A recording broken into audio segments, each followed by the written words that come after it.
wabarakatuh. Bismillah, alhamdulillah, la haula wa la quwata illa billah. Bertemu kembali bersama saya dalam koneksi antar materi modul 2.3 coaching untuk supervisi akademik. Perkenalkan terlebih dahulu, nama saya Nurhayati SPD SD, calon guru penggerak Angkatan 7 Kabupaten Brebes. Unit kerja SD Negeri Kendawa 01. Dalam pembelajaran program guru penggerak ini, kami dibersamai oleh beliau Bapak Supomo MSI sebagai fasilitator. Kemudian Ibu Marcia Soliha MPD sebagai pengajar praktik.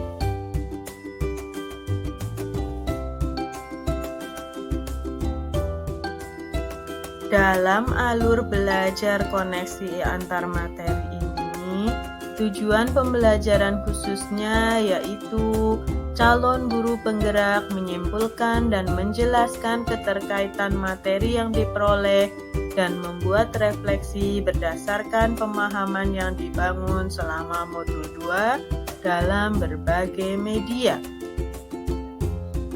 3 refleksi dalam materi pembelajaran modul 2.3, yaitu yang pertama, pemikiran reflektif terkait pengalaman belajar. Yang kedua, analisis untuk implementasi dalam konteks calon guru penggerak. Dan yang ketiga, membuat keterhubungan.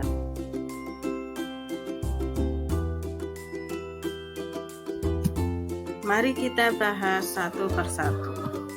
Yang pertama, pengalaman atau materi pembelajaran yang baru saja diperoleh, yaitu coaching. Coaching adalah proses mengantarkan seseorang dari situasi dia saat ini ke situasi ideal yang diinginkan di masa depan. Coaching didefinisikan sebagai sebuah proses kolaborasi yang berfokus pada solusi, berorientasi pada hasil, dan sistematis, di mana coach memfasilitasi peningkatan atas performa kerja, pengalaman hidup, pembelajaran diri, dan pertumbuhan pribadi dari coachee. Menurut Grant, tahun 1999. Pengalaman atau materi pembelajaran yang baru saja diperoleh yang kedua, yaitu paradigma berpikir coaching. Dalam paradigma berpikir coaching ada 4 kompetensi, di mana yang pertama yaitu fokus pada coachee yang akan dikembangkan, bersikap terbuka dan ingin tahu, memiliki kesadaran diri yang kuat, dan mampu melihat peluang baru dan masa depan. Pengalaman atau materi pembelajaran yang baru saja diperoleh yang ketiga, yaitu prinsip coaching. Pada prinsip coaching ada 3 prinsip. Yang pertama kemitraan, yang kedua proses kreatif, dan yang ketiga memaksimalkan potensi. Pada prinsip kemitraan, posisi coach terhadap coachee-nya adalah mitra. Itu berarti setara dalam coaching. Tidak ada yang lebih tinggi maupun lebih rendah. Yang kedua, prinsip proses kreatif. Pada prinsip proses kreatif dilakukan melalui percakapan 2 arah, memicu proses berpikir coachee, memetakan dan menggali situasi coachee untuk menghasilkan ide-ide baru. Yang ketiga, prinsip memaksimalkan potensi, yaitu memaksimalkan potensi dan memberdayakan rekan sejawat. Percakapan perlu diakhiri dengan suatu rencana tindak lanjut yang diputuskan oleh rekan yang dikembangkan.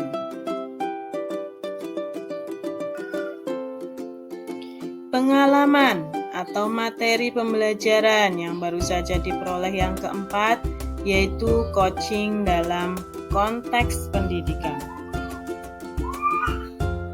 Coaching dalam konteks pendidikan terdiri dari dua kompetensi, yaitu filosofi KHD dan sistem Among.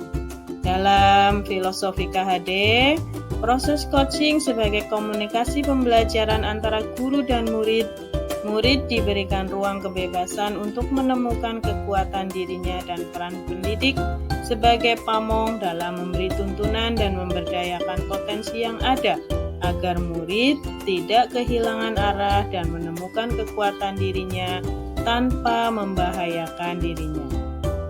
Dalam sistem Among, yaitu ing ngarso sungtulodo, ing madya mangunkarso, dan tuturi handayani, menjadi semangat yang menguatkan keterampilan komunikasi guru dan murid dengan menggunakan pendekatan coaching. Tuturi handayani menjadi kekuatan dalam pendekatan proses coaching dengan memberdayakan atau handayani semua kekuatan diri pada murid.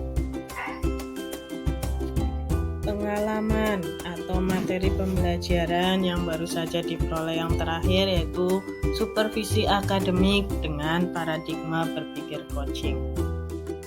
Supervisi akademik merupakan serangkaian aktivitas yang bertujuan untuk memberikan dampak secara langsung pada guru dan kegiatan pembelajaran mereka di kelas.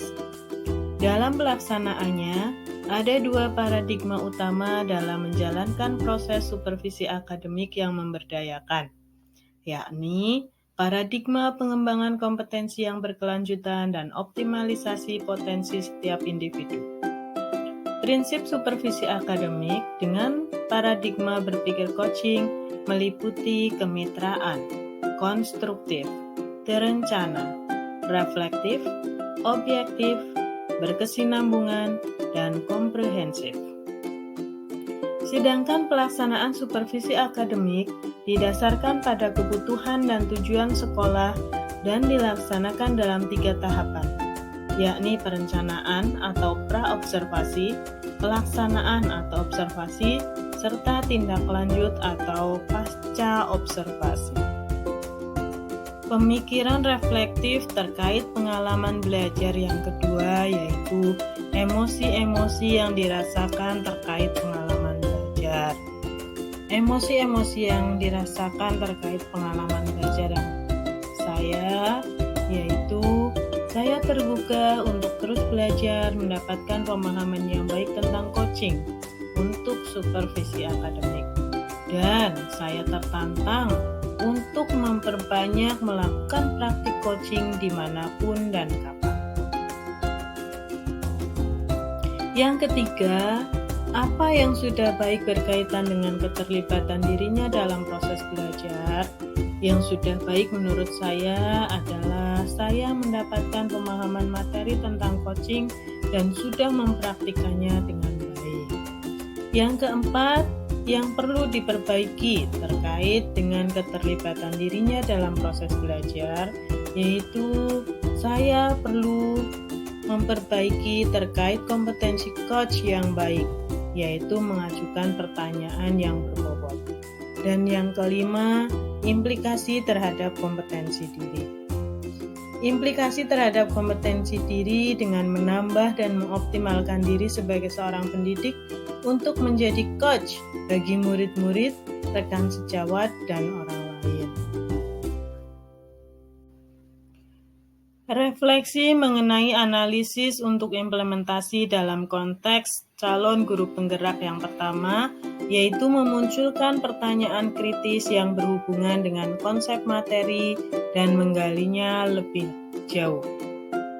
Kepemimpinan sekolah memiliki peranan yang secara optimal, namun proses pengembangan dan pemberdayaan terhadap pendidik dalam supervisi akademik masih jauh dari harapan atau pembelajaran yang berpihak pada murid sebagaimana tertuang dalam standar proses pada Standar Nasional Pendidikan Pasal 12. Kemudian bagaimana pengembangan dan pemberdayaan para pendidik dalam melakukan supervisi pendidik agar terwujud pembelajaran yang berpihak pada murid. menurut Costa dan Grahamstone, menyampaikan bahwa kita bisa memberdayakan guru melalui coaching, kolaborasi, konsultasi, evaluasi, yang interaksinya tergantung kepada tujuan dan hasil yang diharapkan. Kepemimpinan pembelajaran dapat meningkatkan kompetensi pendidik, tentunya dapat meningkatkan hasil kinerja yang baik. Hal ini, salah satu pendekatan yang memberdayakan adalah coaching. Sebagaimana Whitmore tahun 2003 mengungkapkan bahwa coaching adalah kunci pembuka potensi seseorang untuk memaksimalkan kinerjanya. Yang kedua, mengolah materi yang dipelajari dengan pemikiran pribadi sehingga tergali wawasan atau insight baru. Terwujudnya pembelajaran yang berpihak pada kebutuhan murid adalah hal yang sangat urgent untuk diterapkan di lingkungan sekolah. Keberpihakan proses pembelajaran ini berawal dari peran dari seorang guru sebagai pemimpin pembelajaran. Peran guru dalam citra sebagai penuntun, dengan memiliki segenap kompetensi yang bermuara pada terwujudnya profil pelajar Pancasila.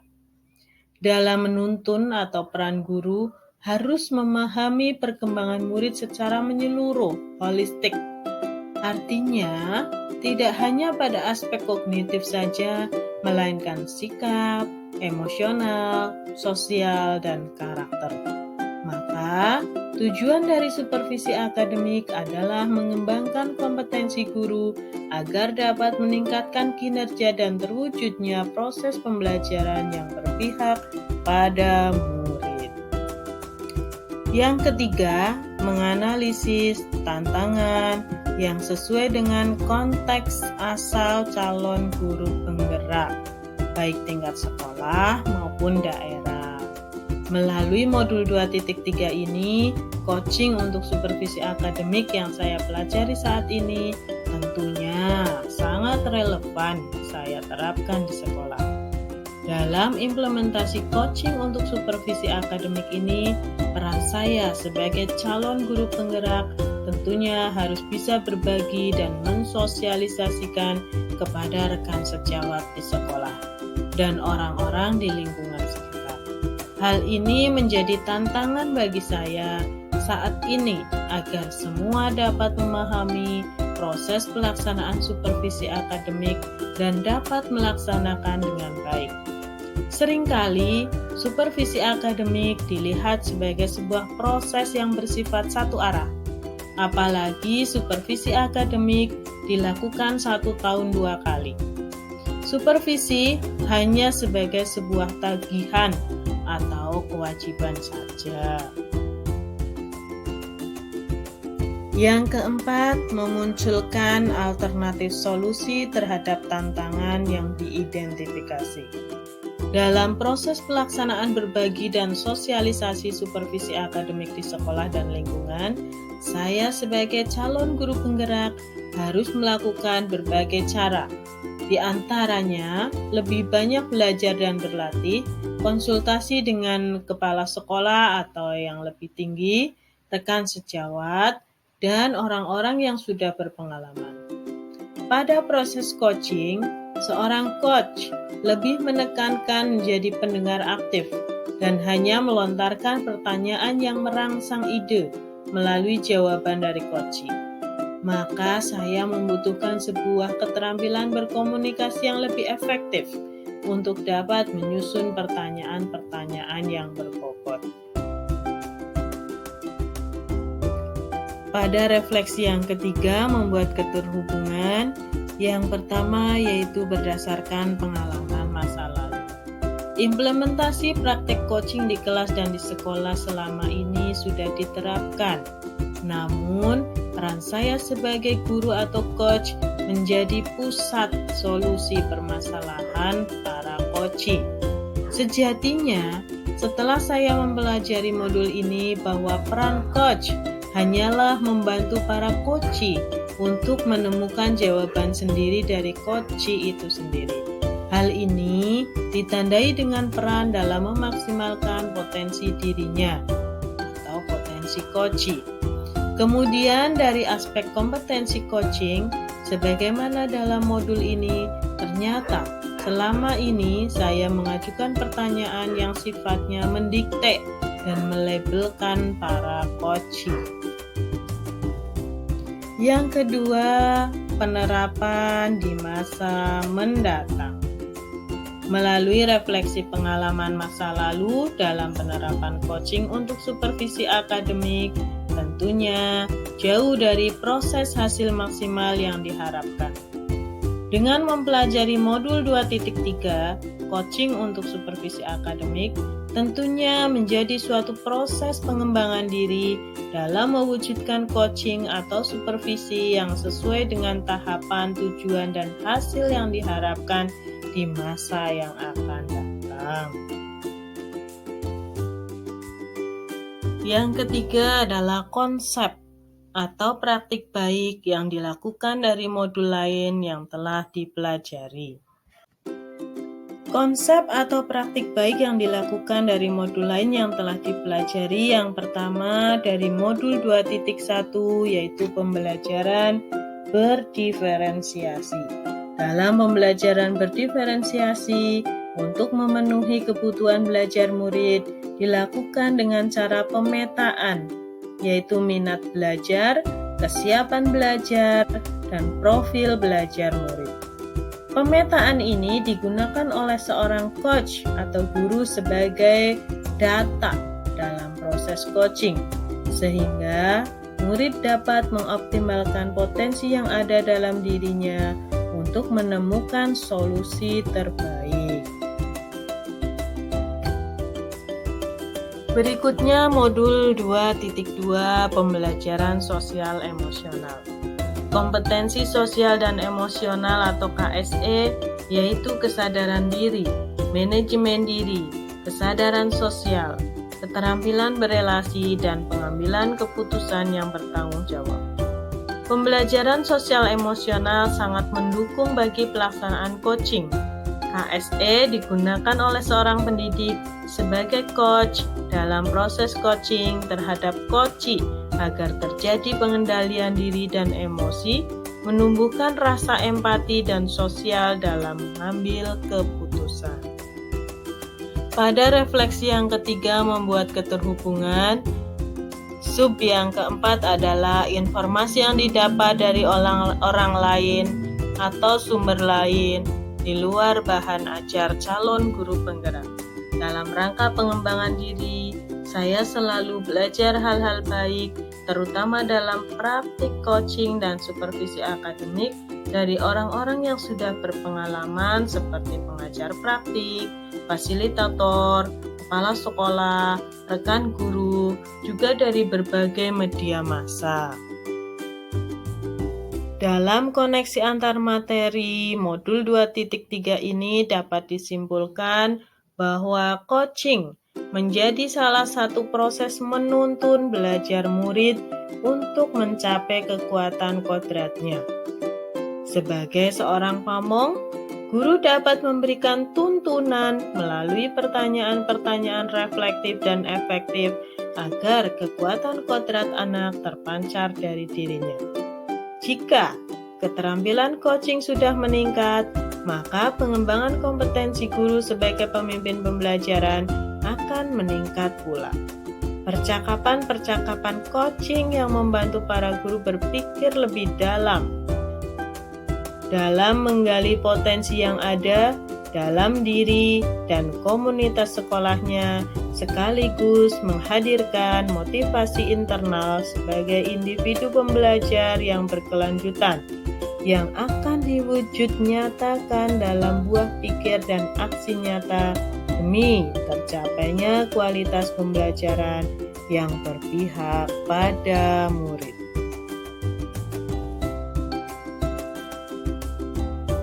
Demikianlah koneksi antar materi modul 2.3. Semoga bermanfaat. Guru bergerak, Indonesia maju. Terima kasih. Wassalamualaikum warahmatullahi wabarakatuh.